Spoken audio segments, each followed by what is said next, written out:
Right. इसके इलाज वाले पार्ट पे भी हम आते हैं डॉक्टर पद्मा, लेकिन जैसा आपने भी बताया और वो नंबर्स भी बता रहे हैं कि जो जिस तरीके से इसका रेट इंक्रीज हुआ है, पिछले 30 सालों में 50% मामले बढ़ गए, और ख़ास तौर पे पिछले 4-5 सालों में युवाओं के अंदर 20% मामले बढ़े हैं। आपने भी यंग एज का जिक्र किया। तो देखिए, अब जिस तरह के इन्वायरमेंट की भी आपने बात की, ऑफ कोर्स वो उसमें रीज़न है हमारी हेल्थ स्टाइल, हमारा खान पान और तमाम चीज़ें।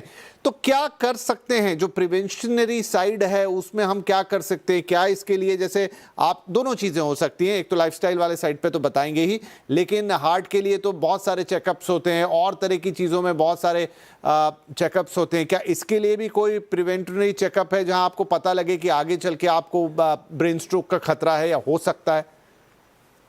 एक चीज है which is called as a mini attack, उसको ट्रांजिएंट इश्केमिक अटैक कहते हैं। दैट मीन्स किसी को एकदम से एक आंख से रोशनी खत्म हुई, वापस आ गई। हम सोचते कि ये तो हुआ, अब तो ठीक तो हो गए हम, कोई प्रॉब्लम नहीं। एक तरह से हाथ पैर में कुछ झुंझुनी हुआ, ठीक हो गया। थोड़ा सा वीकनेस हुआ, ठीक हो गया।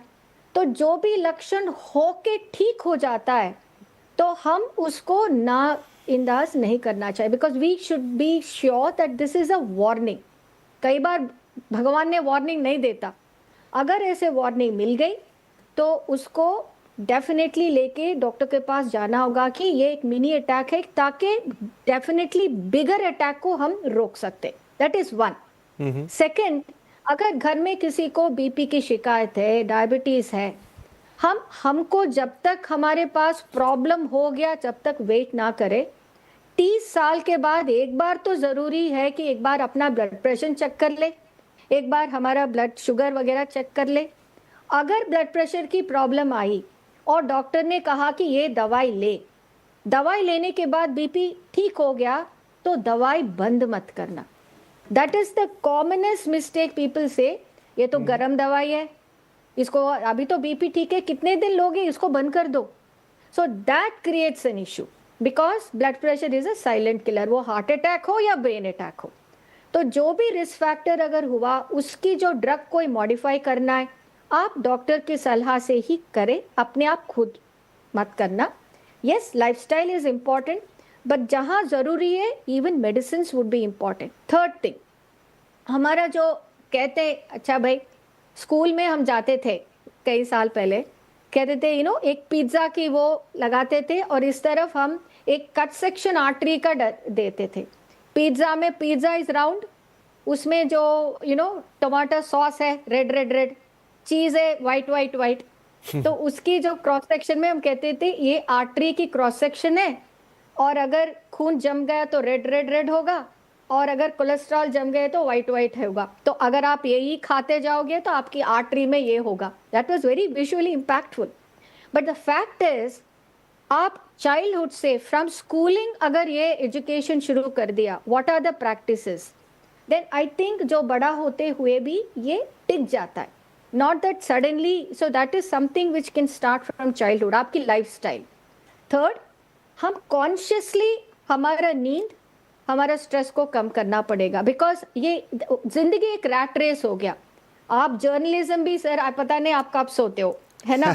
वक्त का कोई यही नहीं होता है कि आप कब सोना है। सो स्लीप को कॉन्शियसली हमको रखना होगा। And other is physical activity. Nothing beats physical activity sir. कुछ भी नहीं है तो आप चल के जाइए। ये नहीं है कि आप अपनी BMW में 2 किलोमीटर डिस्टेंस में आप जिम जाओ, जिम के जो अगर 2 स्टेयर्स है वो लिफ्ट में जाओ, वहां पे 10,000 करके जिम करके दोबारा ऐसे करो, नहीं। उसके there is no need for money there, just keep walking. Stairs है तो स्टेयर्स लीजिए, don't take the lift consciously. ये मैंने कह रही हूँ 7 मंजिल, 2 मंजिल है तो आप चढ़ के जाओ। तो ये अपनी दिनचर्या में आप कर ले, उसके लिए ज्यादा पैसे की जरूरत नहीं है। I think it makes a lot of difference. Like you give yourself time. I think all this would be preventive sir. नहीं, बिल्कुल बहुत अच्छी बात है आपने बताई यहाँ डॉक्टर पद्मा की। ये बहुत छोटी छोटी सी चीज़ें हैं जो अक्सर हम निगलेक्ट कर देते हैं, ध्यान नहीं देते, लेकिन यही बड़ी चीज़ों का कारण बनती है, और यहीं इन पे ध्यान दे दें तो शायद बड़ी बड़ी चीज़ों को हम रोक पाएंगे। डॉक्टर रंजन, एक सवाल और, जैसे कई बार जब बात होती है मोटापे की या उससे जुड़ी हुई बीमारियों की तो एथिनिसिटी की बात आ जाती है कि जो हम साउथ एशियन पीपल हैं तो वो हमारी एथिनिसिटी में ही जुड़ा। क्या ब्रेन स्ट्रोक का भी मामला कुछ वैसा ही है कि we are more prone to this? Absolutely correct.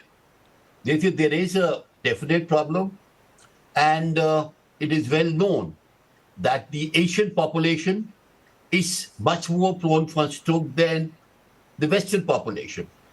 To some extent, जो किस तरह की आर्टरी इन्वॉल्व होती है वो भी डिफरेंट है। हमारे यहाँ यूजुअली स्मॉल आर्टरीज इन्वॉल्व होती है, उनके यहाँ यूजुअली लार्ज वेसल डिजीज है। सो ऑब्वियसली जो रिस्क फैक्टर्स हैं वो भी डिफर करते हैं, because they all add to the chances of having a stroke. So we are different people, we are made differently, so everything, सब कुछ हमारे लिए डिफरेंट है to what you see in the western population. जी ठीक है, तो ये भी एक चीज़ है। अब इस पे तो हमारा सीधा कंट्रोल नहीं है, लेकिन वो सारी चीज़ें हम कंट्रोल कर सकते हैं जो डॉक्टर पद्मा अभी हमें बता रही थी। एक छोटा ब्रेक लेते हैं यहाँ पे, लेकिन ब्रेक के बाद वो गोल्डन आवर की बात आ ही यही है। और एक आंकड़ा है जो बड़ा दुखद है, वो ये है कि सिर्फ 10% केसेस में ही वक्त पर मरीज हॉस्पिटल पहुंच पाते हैं। 90% केसेस में वो गोल्डन टाइम, वो गोल्डन आवर, वो गोल्डन वक्त निकल जाता है और बात जान पे चली जाती है। तो कैसे प्रिवेंट करें? अगर ये चीज़ आ ही गई सामने तो वहाँ पर आपको क्या देखना है, क्या जानना है, क्या करना है, किस हॉस्पिटल को कैसे अप्रोच करना है,